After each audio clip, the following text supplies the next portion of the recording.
안녕하세요. 포유환율연구소입니다. 오늘은 한국 부동산 시장과 그리고 기준금리 및 시장금리에 대해서 얘기를 하고자 합니다. 이 주제를 가져온 이유는 최근에 SBS에서 방송된 그 얘기를 하나 들었는데, 바로 부동산 관련의 얘기인데, 서울대 교수가 나와가지고 기준금리를 가지고 향후 부동산 가격, 특히 2025년에 부동산 가격이 큰 폭으로 오를 거다라는 얘기를 하는 걸 들었어요. 최근 부동산 시장과 관련해서는 내년에 부동산 가격이 많이 내린다. 즉 주택가격. 그런 얘기도 있고, 또 서울대 교수 다는 아니겠지만은 SBS 출연하신 분 얘기를 들어보면 또 내년에 부동산 가격이 많이 오른다. 뭐 투자자 입장에서는 헷갈리죠. 시장 참여자들 입장에서. 근데 기준금리만 또는 시장금리만 부동산 가격에 영향을 주는 거 아니에요. 지난 2021년부터 2022년 9월까지 부동산 가격 하락은 금리 영향이 컸어요. 그런데 그 이후 윤석열 정부가 그 부동산 경기 부양책을 썼죠. 그거는 부동산 정책에 의한 그 주택가격 상승이라는 표현이 맞을 거예요. 그러니까 금리가 가격이 2021년부터 내릴 때는 그 영향이 컸단 말이에요. 그 부동산 가격 하락에. 그런데 오를 때는, 즉 2022년 9월 이후입니다. 정확한 시기는 모르는데 9월 10월 경일 거예요. 그때부터 오른 거는 금리의 영향이 아니고, 또 집값이 많이 그동안에 내렸으니까 그것도 큰 동력이 됐고, 그것을 동력을 잡아, 즉 부동산 상승을 유도한 것은 금리가 아니고, 그때는 부동산 정책이란 말이죠. 여하튼 부동산 시장에 영향을 주는 요소는 다양해요. 근데 서울대 교수분은 그 SBS 출연자입니다. 기준금리를 가지고 얘기를 해요. 시장금리를 가지고 얘기하는 것도 아니고, 또 기준금리를 인하를 하면 시장금리도 당연히 내리는 것으로 그냥 가정을 하고 또 접근을 하는 것 같고, 그러면 여러 가지 측면에서 주택가격이 오를 수도 있고 내릴 수도 있죠. 그죠? 그렇지만 제가 항상 강조하는 게 근거는 설득력이 있어야 된다. 즉 기준금리를 내리면 시장금리가 과연 내릴 수 있는 환경이고, 그거는 이제 금리 쪽에 그렇고, 또 다른 또 부동산 영향 요소도 있잖아요. 지금 대출을 또 중단했단 말이죠. 처음 사람을 제외하고는 기존에 집을 사본 경험이 있는 사람은 대출을 중단했단 말이죠. 그럼 부동산 정책 큰 변화예요. 이거는 이제 차치하고라도 제가 볼 적에 접근 방법이 잘못됐다는 얘기를 하고 싶어요. 가격은 오를 수도 있고 내릴 수도 있다. 그러나 서울대 교수의 접근 방법은 잘못됐다. 우선 기준금리만 가지고 내년에 부동산 가격이 큰 폭 오른다. 이 논리도 근거가 굉장히 부족하고, 또 기준금리를 인하하면 시장금리가 내리고 또 얼마만큼 내릴 것인지도 잘 모르잖아요. 그런 측면에서 보면 뭐 논리는 없는 거죠. 역시 객관식 세대는 교수이든지 다른 경제 전문가든지 유튜브에서 활동하는 사람이든지 객관식 세대는 동일하더라. 즉 접근 방법이 서투르다 이거죠. 설득력이 없단 말입니다. 그 한때 김영희 교수가 이런 얘기를 하더라고요. 2020년 자기가 그 주가 큰 폭 하락을 맞추었대요. 근데 2022년 주가 큰 폭 하락이 코로나 사태잖아요. 근데 코로나 사태를 자기가 예상한 건 아니란 말이에요. 근데 그걸 맞추었다고 얘기한다니까요. 그거는 이제 객관식 세대가 할 수 있는 얘기예요. 어떻든 정답이 답은 맞았지 않느냐 이런 얘기거든요. 자기는 그 근거는 없었던 거예요. 그 객관식 세대가 주로 주장하는 형태인데 그래도 맞았지 않냐 이거야. 그건 교수가 할 얘기는 아니지요. 제가 볼 때는 그렇게 얘기한다는 자체가 교수 자질 문제라고 보는데, 일단 그 근거가 설득력이 없기 때문에 그건 틀린 거예요. 마찬가지로 서울대 교수가 나와가지고 부동산 시장, 특히 뭐 아파트 시장 얘기하겠죠. 그거 얘기하는데 기준금리를 가지고 얘기하는 것도 설득력이 없고, 최소한 시장금리는 가지고 나와야 되고, 또 지난 2022년 10월부터 지금까지 뭐 한 달 전 정도 됩니다. 집값 상승은 부동산 정책에 기초한 주택가격 상승이지 금리와는 관계가 없어요. 물론 이제 향후 금리가 내릴 것이라는 바람잡이 역할은 했겠죠. 그러나 부동산 정책을 수도하면 그런 거는 또 안 된다는 거죠. 금리가 중요한 이유는 대출을 받아가지고 집을 사기 때문에 금리가 중요한 거예요.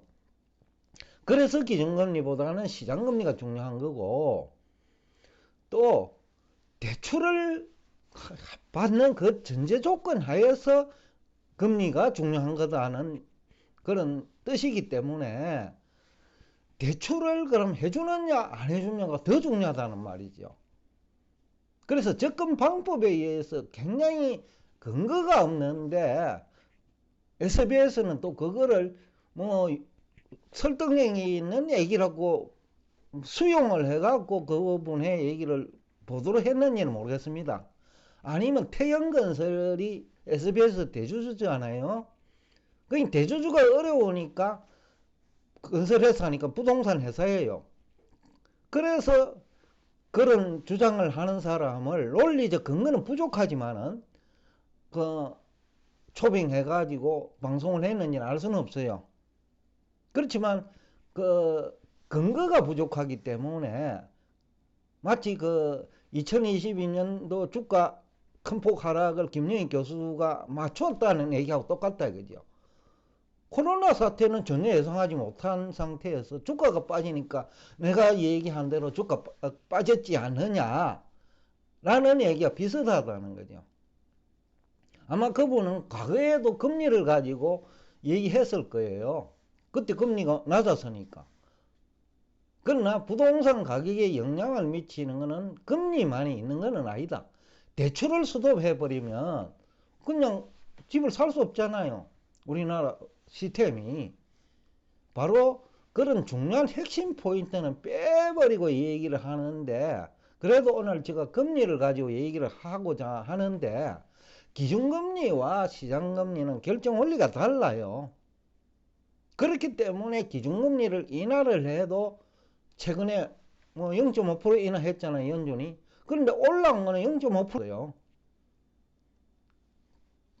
지난 금요일 날 하루에 0.27% 올랐을걸요? 그동안에 야금야금 올라온 거 빼고도. 그러니까 기준금리 인하폭보다는 시장금리 상승폭이 크다는 거예요. 그래서 중요한 거고, 우리나라도 뭐 가형 기준금리를 인상이나 인하하면 시장금리에 바로 반영되느냐 하면 그렇지도 않아요. 또 부동산 시장도 그렇고 금리 시장도 그렇고 환율은 굉장히 중요하거든요. 근데 그 서울대 교수도 환율은 또 모르는 사람이에요. 전공도 뭐 도시계획과 교수라고 하는데 또 금리를 하느냐 하면 금리도 모르는 사람이에요. 환율도 모르고.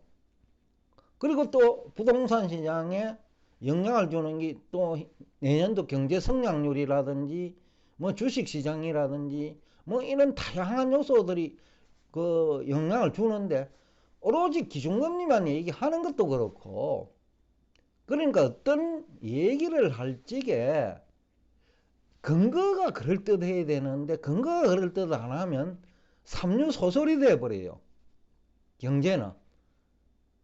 근데 보통 사람이 보면 그럴듯하단 말이에요. 왜냐하면 금리가 내리는 국민에서는 과거에 부동산이 좀 올랐어요. 그리고 금리가 큰 폭으로 상승하기 시작하니까 부동산이 내렸어요. 그런데 다른 요소도 그 부동산 가격에 긍정적 영향을 줄 수 있었기 때문에 환율 등이죠. 예를 들어 환율이 그때만 하더라도 달러당 1,200원이 안 됐단 말이죠. 그런데 지금은 1,350원대의 평균이 1년 이상 유지된단 말이죠. 그게 완전히 다른 외환시장 환경이라는 거죠. 그러니까 경제 환경이 많이 달라졌다는 거예요. 그 적정 환율 수준이 높아져 있다는 거예요. 그러니까 부동산 시장 환경이 달라져가 있는데 금리만 가지고 얘기해서도 안 된다. 그게 그분 얘기가 내년에 뭐 맞아가지고 부동산이 오를 수는 있어요. 그러나 근거 자료는 너무 취약하다. 교수가 할 수 있는 부동산 관련 교수가 할 수 있는 수준에서는 너무 수준이 낮다라는 얘기를 하고 싶어서 오늘 그 중에서도 금리조차도 모르더라 라는 얘기를 하고 싶어서 이 주제를 가지고 나왔어요. 그래서 국고채 금리 우리나라 3년채 미국은 10년물이에요. 2022년 상반기까지만 하더라도 한국이 미국보다 금리가 높았어요. 근데 하반기부터는 미국 금리가 높아져요. 시장 금리도 높아지고 기준금리도 높아져요. 그러니까 이제 아까 그 시장 금리가 중요한 요소로 이제 부각된 거예요. 왜냐하면 대출을 받을 때는 시장 금리니까요. 근데 그분이 또 모르더라고요. 한국은행이 기준금리를 인하를 안 하면 돈이 미국으로 빠졌는데 미국으로 유출된다요. 미국이 금리가 높기 때문에. 그러니까 금리 결정 원리도 모른다는 얘기예요. 또 돈이 미국으로 유출될 때에는 금리만의 문제가 아니에요. 거기 가서 채권도 투자할 수 있지만은 환율도 따져야 되고 주식에 투자하려고 하면 향후 주가도 따져야 되고 그런 거 다 따져가지고 한국은행이 기준금리를 인하를 하지 않으면 돈이 빠져나간다 이 논리를 펴야 되는데 단순히 금리만 가지고 한국은행이 기준금리 인하를 안 하면 돈이 빠져나간다. 금리만 가지고 얘기하면 오히려 기준금리를 인상을 해야 돈이 안 빠져나가는 거예요. 금리 가지고만 얘기하면. 그러니까 금리 결정 원리도 모르고 서울대 교수를 하고 있더라. 그런데 또 부동산 관련 얘기를 하고 있더라. 그 얘기를 하고 싶어서 오늘 이 자료를 가지고 나오는데 우리나라도 2022년을 보면 기준금리가 그때가 제일 높지도 않았어요. 2023년이 제일 높았어요. 그런데 기준금리 인상을 해도 시장금리는 내렸잖아요. 3.54에서 3.42%. 한국도 기준금리와 시장금리는 다르다. 왜 그러면 이렇게 되었냐? 그러니까 미국 시장금리하고 연관이 되어 있어요. 미국 시장금리가 내리니까 우리나라 시장금리도 내린 거란 말이죠. 그러니까 우리나라 기준금리보다도 우리나라 시장금리는 미국의 시장금리의 영향을 더 많이 받는다. 그것을 얘기하고 싶은 거예요.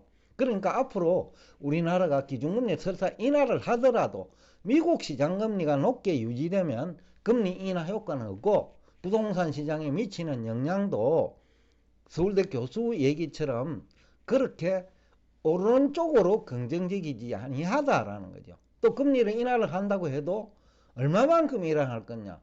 미국이 예를 들면 지금은 이제 4.875인데 10월에 금리를 인하했잖아요. 4.875인데 9월까지는 5.375였어요.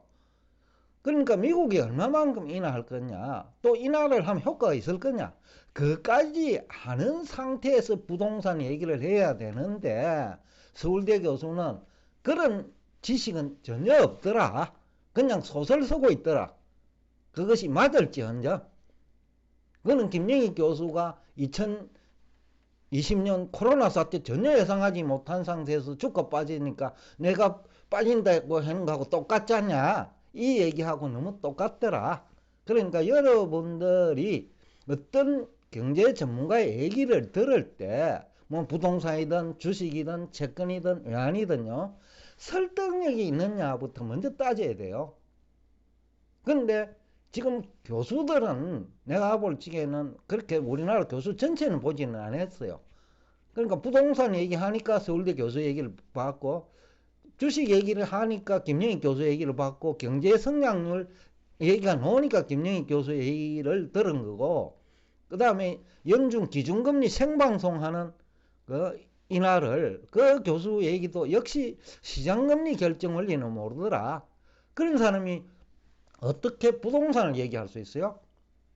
그런 사람이 어떻게 외환을 얘기할 수 있어요? 환율도 모르는데. 그러니까 그런 사람들 얘기에 현혹되지 말라라는 뜻에서 오늘 이 정보를 가지고 나왔습니다. 오늘도 끝까지 경청해 주셔서 대단히 감사합니다.